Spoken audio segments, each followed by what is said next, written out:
ಗೊಂಬೆ ಬಂದು ಎದುರು ನಿಂತರೆ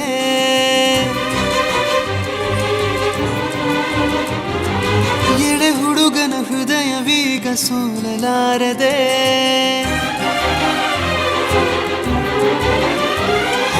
ಬಂಗಾರದ ಗೊಂಬೆ ಬಂದು ಎದುರು ನಿಂತರೆ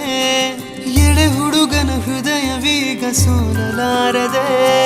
ಕಣ್ಣು ಹೊಳೆವ ಚಾಳಿ ಶುರು ಕನಸ ದಾಳಿ ಪದ ಸಾಲ ಕೇಳಿ ಹಾಡಬೇಕೆ ಲಾಲಿ ನಗುವಿನ ಚಾಟಿ ಏಟ ತಡೆಯಲಿ ಹೇಗೆ ತನ್ನ ಎದೆಯ